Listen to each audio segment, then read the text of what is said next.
Yeah, we just hit on the secret of life, and we'll never be able to repeat it. The secret.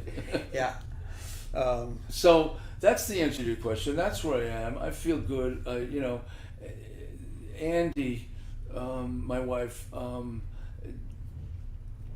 doesn't like when people ask me things. I have different ways of responding. I always try to be honest. And one of the ways when I'm feeling it is I say life is good. Life has been so good in session. Andy says, I'm tired of hearing that. That it's so good. Yeah. The statement, life is good. Yeah. I mean it. I don't know how to answer it otherwise without getting into stupid details.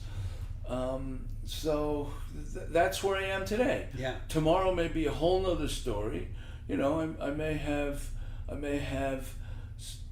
may feel shitty. My outlook may be bad. And I know the ride has a beginning, middle, and end. Right. And so I'll stay on my surfboard as long as I can. If I fall off, I'll swim and get it. And right. Well, I think as a metaphysical statement, it is always true. Life is good.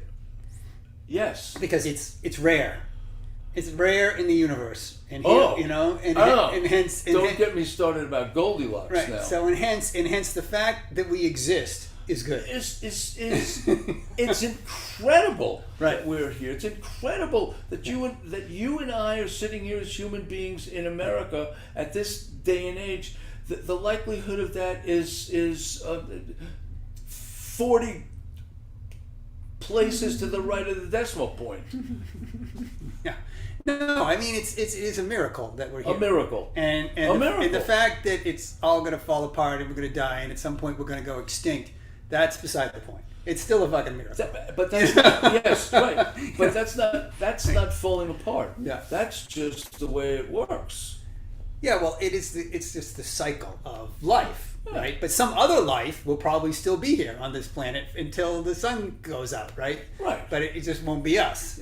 And so life itself is amazing. Unless in those 3 billion years which the sun has left, people learn to adapt in some way to not having the sun. I mean, I don't really know.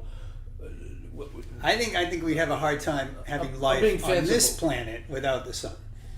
Yeah, I mean, the sun is a pretty big source of our energy.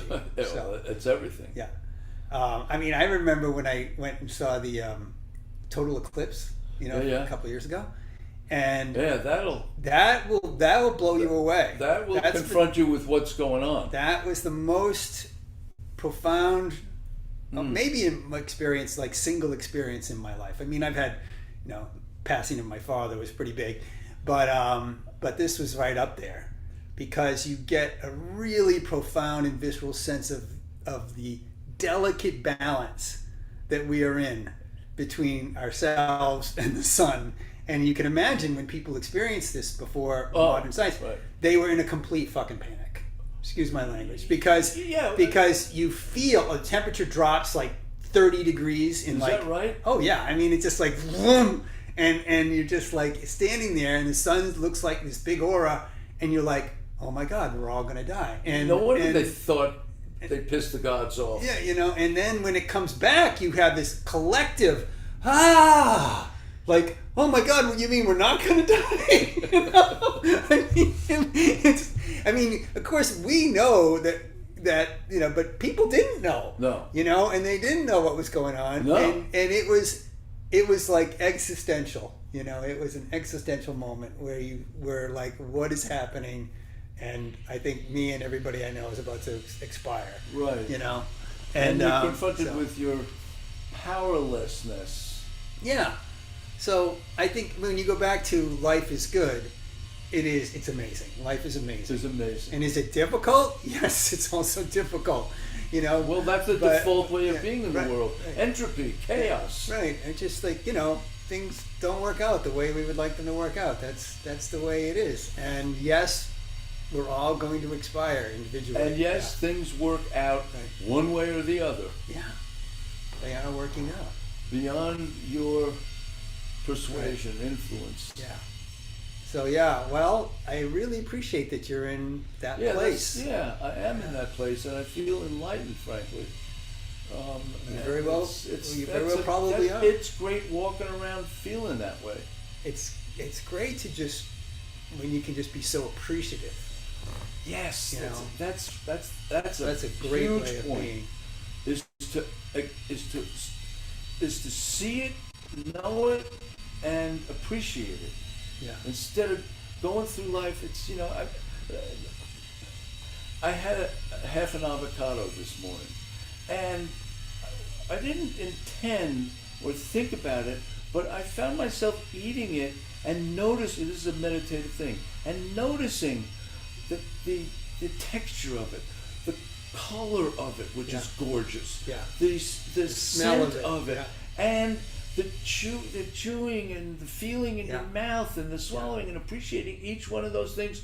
Whereas everybody out there, including me, from most of my life, would just eat the thing and not notice it and appreciate it a little bit, but it would be a passive experience. This is an active experience, and for me to have done that and then noticed that I was doing that involuntarily,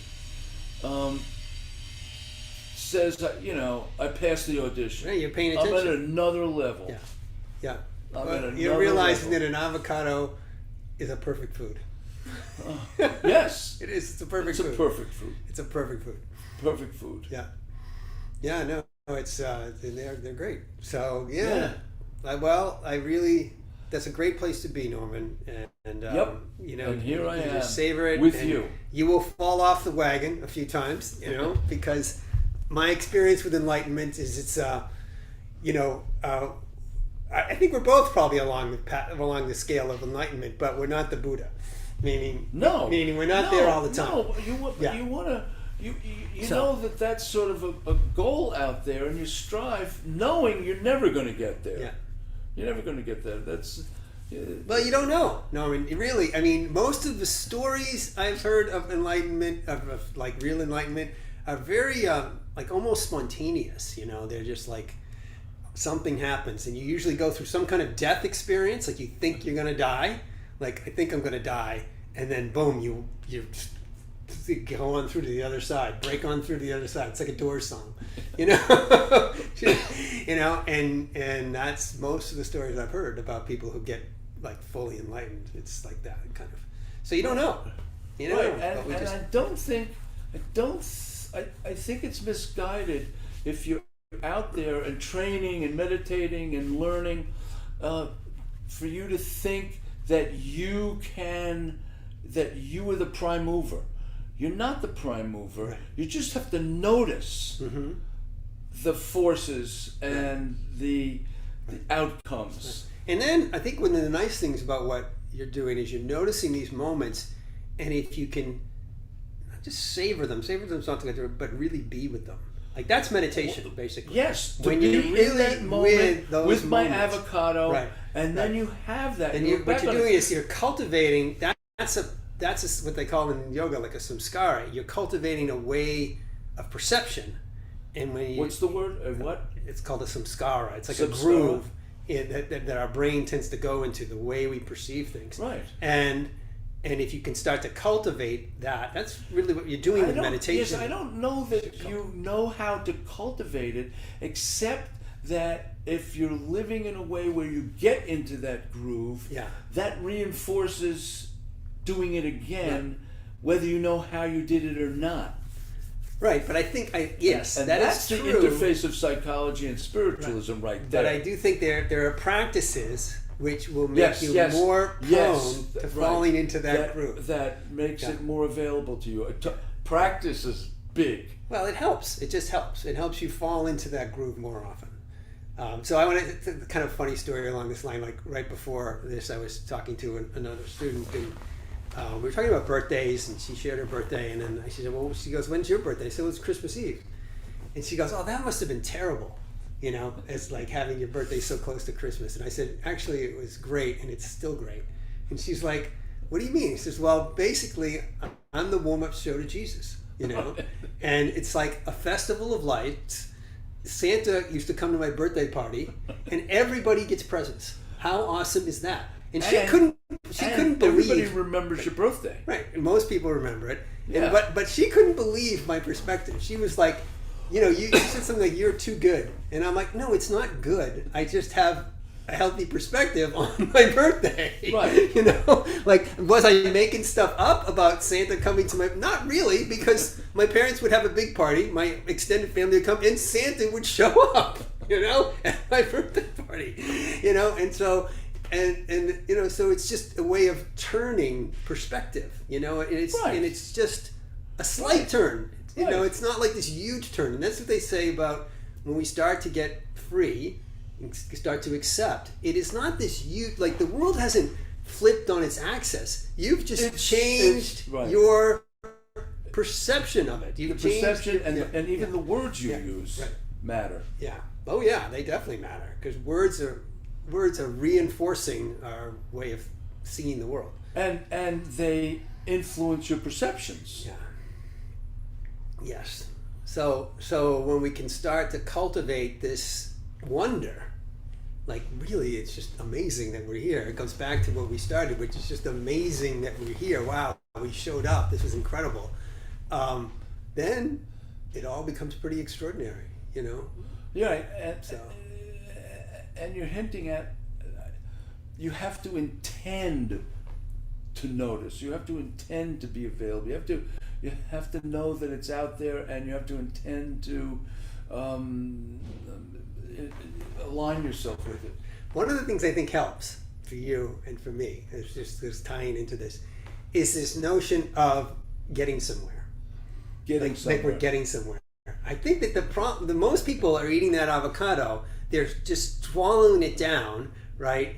Because they think there's something else more important than eating this fucking avocado. Let me eat this and get back to work. Right, exactly. That I have something else to do other than pay attention to this avocado right now. And if you can stop, and that's a simple and often difficult thing to do. Yeah. If you can stop to notice, to intend to just enjoy that, right then and there, without your journey.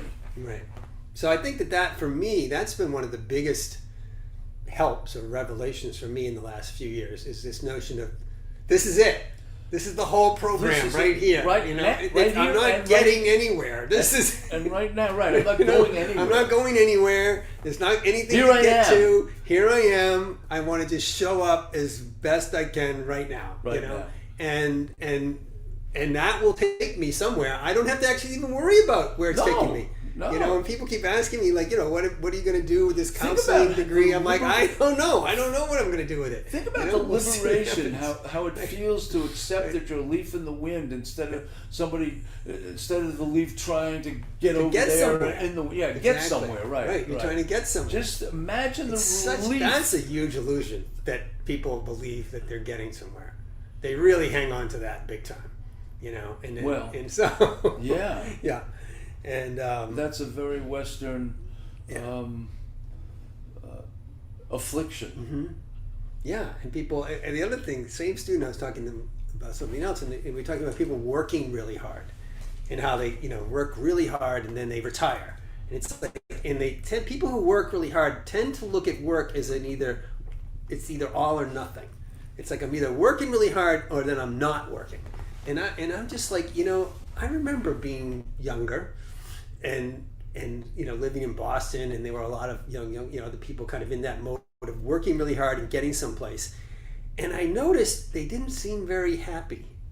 They didn't seem particularly happy working really hard, thinking they're getting somewhere.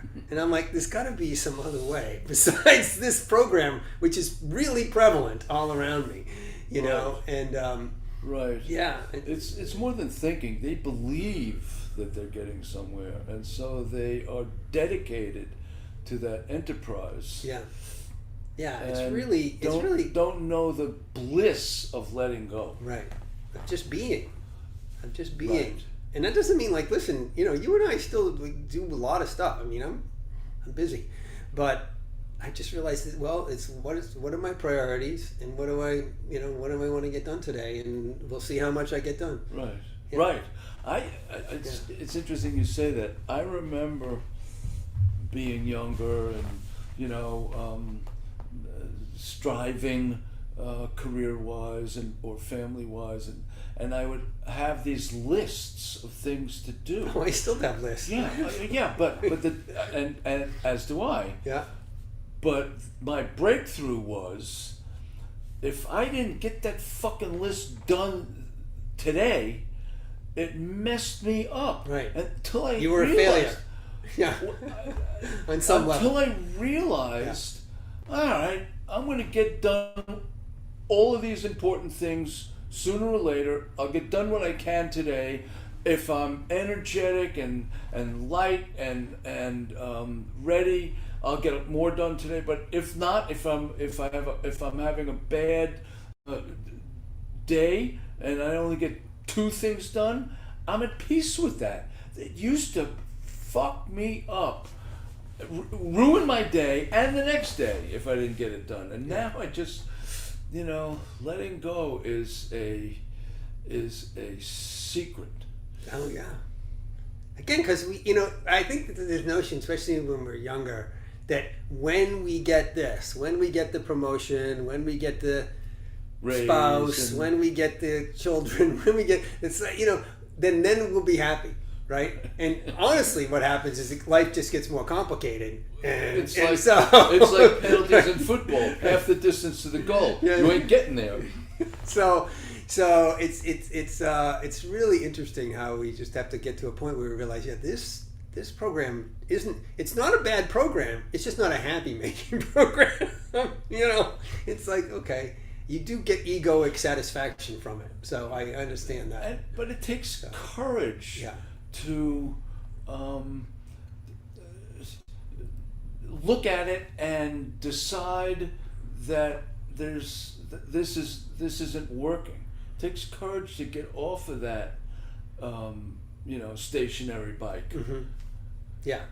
Because you get well, for one, you get competent on the stationary bike. That's right. So it's a real leap. You do faith. having this kind of ego reinforcement to stay on the doing something and getting somewhere game plan. It takes guts It takes to arrest that and to say, wait a second, this is not making me very happy, and I look around and I don't see very many other people particularly happy with it either. You have to be in a place where you need to or want to look at it.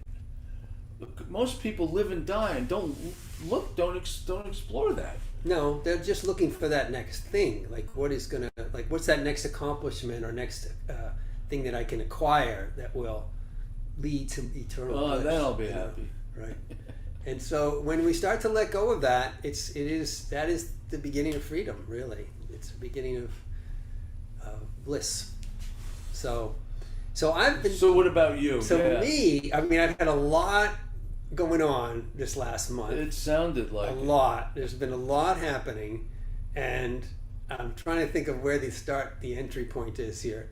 I mean, I had to go back into wallowing in death, as I like to wallowing describe. in death. Wallowing in death. So I had I had another relative pass away at the beginning of the month, in the beginning of June.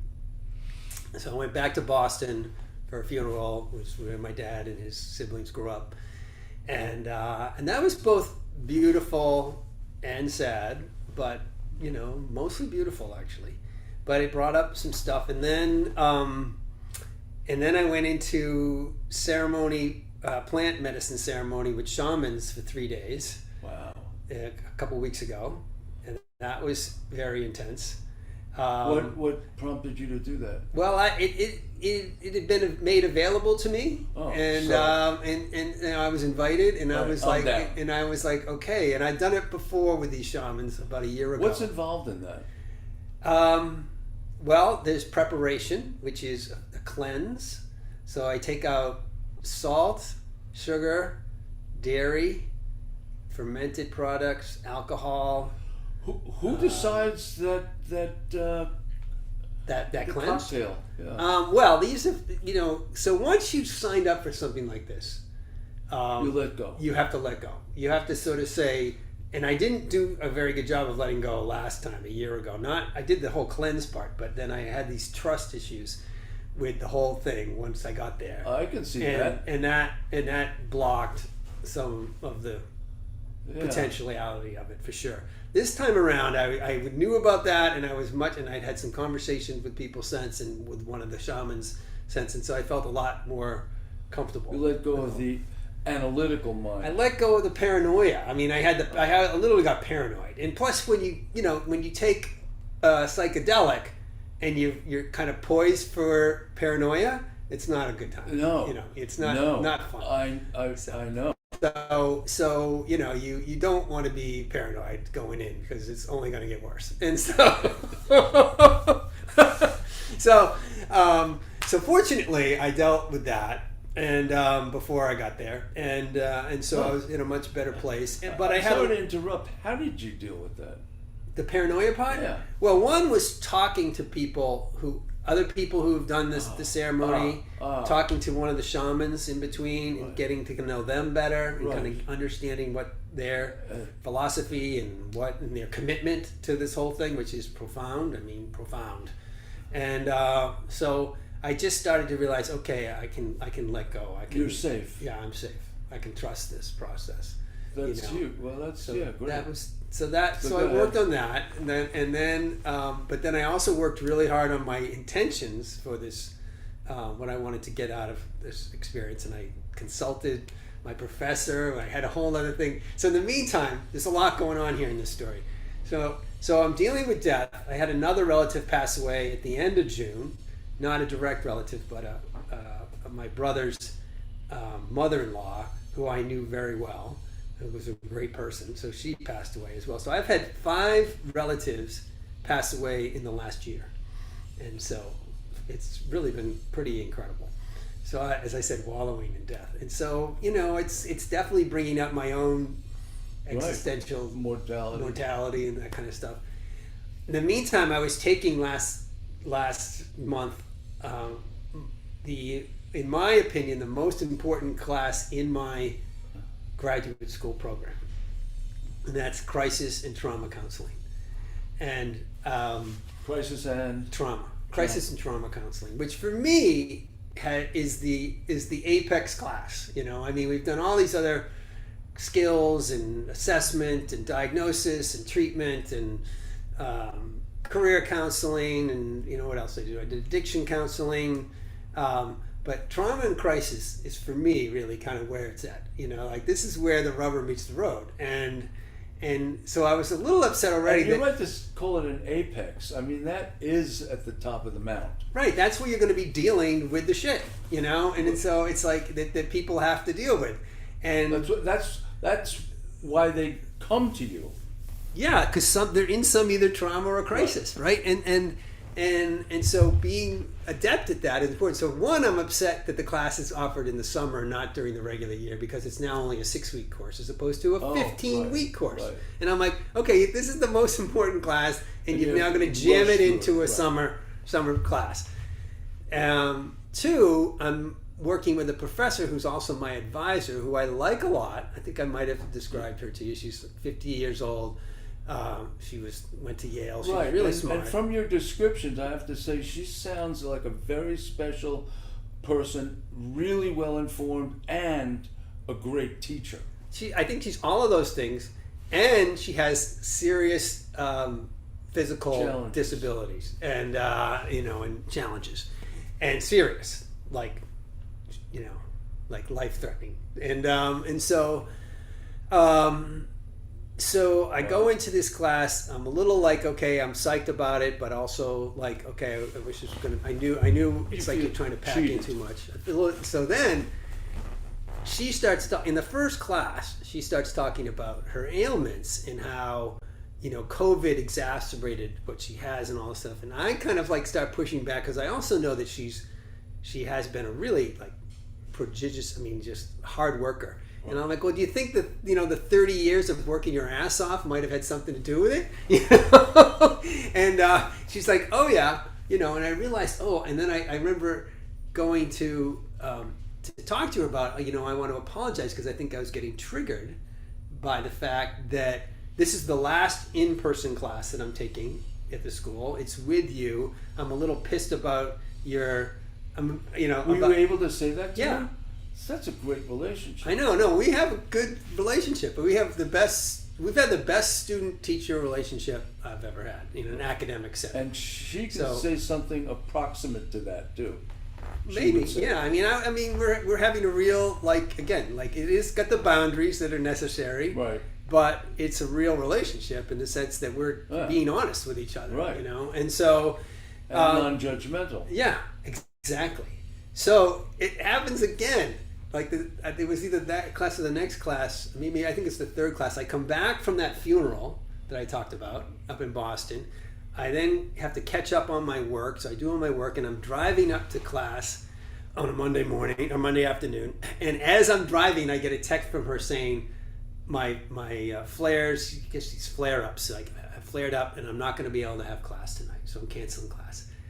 So I get fucking pissed. You know, I'm like, I understand, but I'm like angry because I'm like, the class is the reward for me, right? It's like that's the part that I like, And you know. it's concentrated because it's been reduced. Reduced, right? There aren't that many classes that we're going to be together.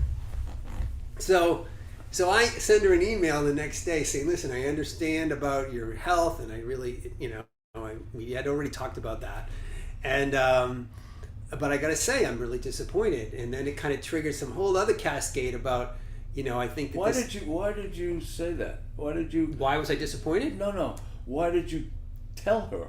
I told her because of the trigger earlier. So I'd already been triggered once, you know, by the health thing in the first class. And then it came up again, like I got upset again. And I realized something's going on with my relationship with this person, right? Or my relationship to this But the reason you had to report that to her was to diffuse something in you. Yeah, I just felt like, for one, it brought up this whole thing, you know, this is a liberatory program which looks at patriarchy and capitalism kind of skeptically. You know, that's the whole framework of liberatory psychology. So it's like, so I'm just like, well, am I just an asshole for thinking that when people say they should show up, that they say they're going to show up, that they should show up? And you know, that kind of thing. And I write this. I'm writing this down, like in my email. You know, and really? Yeah. I just figure, like, what the hell? I mean, I might as well just be honest with this person. You know, that I'm struggling with the fact that I'm disappointed. I'm feeling guilty about feeling disappointed because I feel like I'm entitled to this frigging class. You know? You see what I mean? I'm really interested to hear how she responds. You know, because one, I've paid for it, and two, you know, I've done the work to prepare for it, and it's the reward. It's the like, okay, if you do this, then you get this. And I was like, you know, I did all my homework. I'm ready to go. I'm driving to class, and boom, it doesn't happen. Now, listen, I get that this sounds kind of selfish. I do get it. But we are all kind of selfish on some level. I'm just being honest about how I was experiencing it. I'm over it now, but I wasn't over it then, and I figured the best way to get over this is to just talk to her about it, which turned out to be the right thing to do, because then she goes, Greg, I think you're getting triggered. I think what? You're getting triggered. And that actually was another breakthrough moment with us, where she said, would you like me to walk you through, you know, recognizing these triggers and then where they're from? So she is actually teaching me about counseling with me. That's what she was doing. She was saying, I'm going to walk you through the stages of a trauma trigger here. And so I'm like, okay, let's do it. And so we, you know, so. Now that's education. Oh, so it all actually turned out, it turned out the way it was supposed to turn out, which is I got a first-hand experience of trauma counseling. I was having a trigger that had to do with my abandonment issues, you know, that had to do with, I didn't even realize that I have some abandonments with both of my parents, you know, that are fairly significant. And it didn't even realize this until this course. This course actually brought those to the surface. Now I was dealing with wallowing in grief. So I'm wallowing in grief, and I'm getting it, like this experience with my professor. I'm getting triggered by both these things. And she's like, let's walk through this. And she goes, well, when was the first time you felt this way? And I'm like, I felt this way as a little kid. with both my parents, you know, where they didn't pay attention to me when I needed fucking attention. You know? And so, you know, and they disappointed you because you had expectations that weren't met. Yeah, well, maybe I think my parents, again, this this is why I think everybody's got trauma. Everybody has trauma. Everybody, because this is just normal stuff to some degree where, you know, your parents build these bonds with you, which both my parents did pretty well, but then they disappear for whatever reasons they need to go and do their things, right? And then their own wounds are all showing up too, right? In this dynamic. And that re-trauma, it's like you know this stuff, right? You know, you're passing down family wounds. Here you go, you know. And so, you know, but I didn't realize it. I didn't know it until this course like brought it to light, you know. How beautiful is that? Oh, it was freaking amazing. It was amazing. It is amazing. I mean, I love this and person. She's brilliant. She's a great teacher. She's a great teacher. And it makes me really sad. I do get angry and upset that she could die from these diseases. She's only 50 years old. That pisses me off, you know. And I've told her that. So I'm like, you know, and she's like, yeah, it pisses me off too. So we can be pissed off together. You know? You know? Yeah, So, but she's still giving. She's in this quicksand. And still giving. Acute quicksand. Yeah. And still is paying attention to you in a giving, brilliant way. Yeah. No, That's a very special person. Really, You I tell agree. her I said so. I will. Yeah. I will tell her. No, she is a special person, and I'm grateful.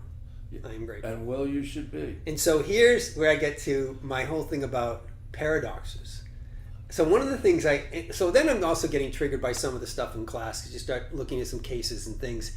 I had to do some case, I can't remember which one it was, where I started to get really kind of choked up about some of the trauma and stuff that people go through, right? And I realized, well, this is the skill. This is the thing. This is what I have to not just learn. I don't have to learn it intellectually. I have to learn it viscerally, like how I know yoga or how I know rowing. I don't think you have to learn viscerally. Yeah. I think that when you get choked up out of reading a case history or whatever it was, that's a sign that you have mirror neurons that create empathy. And without those mirror neurons and empathy, you can't be a good therapist. So it tells us that you readily, reflexively can get into someone else's shoes. And the skill involved in that is that when you're in their shoes, you bring your more fully functioning self to help guide them out of it. Right. It's like you and I talked before. Where you're not here and they're not there. They're here and you're there. But as long as you're there, you can bring them there. Right. So I realized that, you know, I remember doing some homework assignment, and I started to make this comment, like, I don't know if I have the capacity to do this. Like, I could do it like once a day maybe, but to do it, like, say you've got 6 or 7 clients, you got to keep doing this. You got to keep showing up. You got to keep being present. You got to keep being empathetic. You got to keep being, and you have to be objective. So that's the paradox. The paradox is you have to be empathetic, you have to be compassionate, and you have to be objective. And you have to kind of have, you know, clear boundaries. You just have to be here. So, yeah. And you're going to suck at it in the beginning. And you'll get better and better and better at it. In the beginning, you'll take a lot of this stuff home, and it will be wearying. It will be oppressive. You get better at it because you intend to get better at it. You know where you should be, and you strive for it. And you can do it the same way you learn how to be so facile meditating and being in the moment and enjoying an avocado in the moment. That's where you go. But you're not going to start out close to that. Right. And what you're discovering is that you're wringing your hands. I'm not sure I can do this. Yeah. Yeah. Right. you can do it because you're aware of it. You know in what direction to drive, and you'll get there. Right. Well, what I also would help me recently is just realizing that the most interesting parts of life, and this is again maybe generalization, but are paradoxical. You know, like beauty. My favorite one is beauty and sadness. Is what? Beauty and sadness. It's like Beauty it's and amazing how often when you think something is beautiful, like oh that's so beautiful, You just cry. that you could cry, and there's this element of sadness to it. Like if you see Right. a beautiful, like a sunset or a beautiful paint. I mean, the ethereal nature of beauty is there's this sort of sadness to it. You know, I mean, Yeah. you know, I think even when you're like, you know, like say I mean, obviously when people die, it can be both beautiful and sad. Most of the funerals, I mean, these funerals that I've gone to, fucking unbelievably beautiful, like just off the fucking charts. Right. But they're sad too, Right. right? And I was thinking, if some reason I was just imagining again holding a little baby, which I haven't done in a while, but there's just such incredible beauty to it. But you also project like all the shit that they're gonna have to go through, you know, and you're still like holding this baby going, this is so incredible, and yet when I like realize like what this child has in front of it, it's like, you know, Well, so there's there's a lot of beauty. projection in right? that, There's a but- lot of projection, but my point is that, well, because we know that, I mean, there's just difficulty, right? We go back to difficulty. There is beauty and sadness. Yes. And it's all happening together. That paradox And I thought about the paradox of, you know, of empathy and compassion and objectivity, which is what being a great, that's you know, right. therapist But is that's about. those feelings are primal. Mm-hmm. I mean, they happen to us. We don't create them. They happen to us. We're passive receivers of those feelings because of whatever our makeup and brains. Well, I don't know. I don't know if we're completely passive, because I mean they happen. Things happen to us. Things happen, and then how we perceive them. Like a lot of people, You don't choose. you don't know, choose how that- you that perceive could be anything. Basically, I think again we can cultivate an awareness of things, like the avocado, right? like the sunset. That's true. I take it back. I wrote down a few of these paradoxes here. Like I have that whole thing about what I desire, right? And I said like, okay, I desire three things basically, you know, when I'm trying to like set forth my intentions: peace, connection, and aliveness. But I realize there's a paradox in those as well, because peace and aliveness for me requires some uncertainty, right? There's a certain Wait a minute. like when you feel, Aliveness and uncertainty. or even a fear because involved. right. Aliveness in the moment is Right, there's a certain uncertainty. like, I'm not sure exactly what's going to happen here, or I'm going to try to do. There's something like that sense of adventure, right? Well, the sense of adventure is I don't know what's going to happen, right?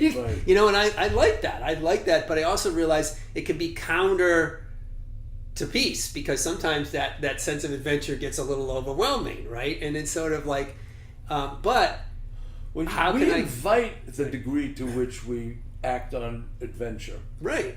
I do, Well, but like you in it's- the forest it's- by that underground right, stream. exactly, and I got pretty close to that edge, right? And Yes, you did, yeah. and so, which I, in retrospect, I'm glad I did. It's just like, I mean, you know, it's like going and doing the shaman work that 2 weeks Right. ago. You don't know what shit is going to come up in that, Right. and you just have to. And so it's kind of scary. There's a certain element of feeling. I wonder if there's a difference between fear and being scared. Like there's a certain, I'm not sure what's going to happen here, and it could possibly go awry in a way which might be painful, you know. And so, but there's something, And yet you go forward. unless you go forward, yeah, you go forward, and you realize, okay, well, you know, I've had pain before, you know, you usually get over it, so, you know, that is okay. Not knowing, going into not knowing. always don't Right. know.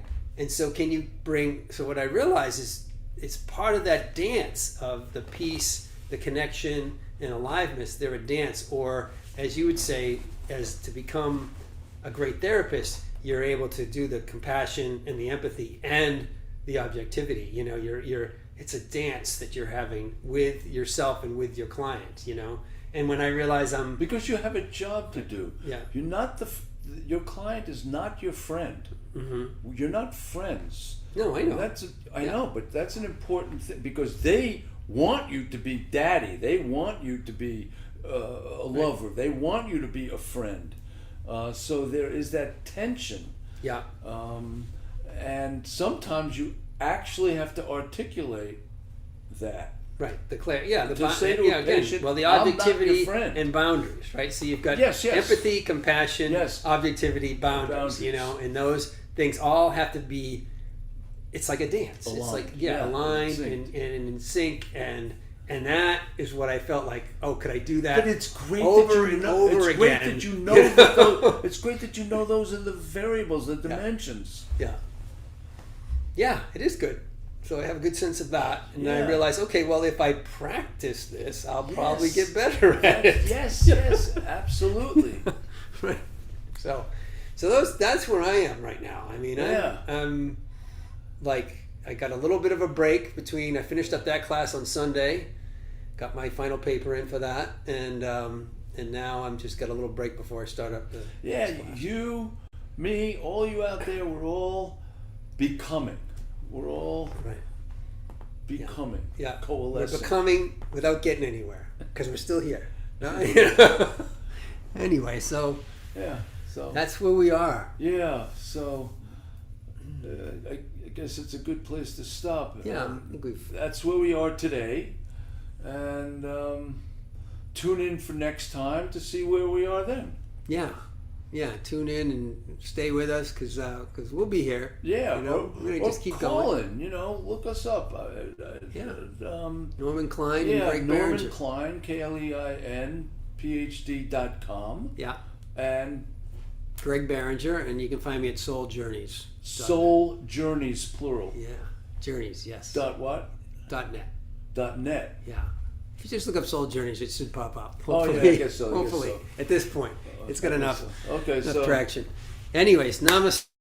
Thank you all so much for being here with us. thanks, and Greg. Have a great day. Thanks for working out that problem. That was I was impressed with your Oh, and tenacity. we had a little trouble getting online today, but we figured it out. Let me interpret. A lot of trouble. Yeah, I'm glad we made it too. All right, brother.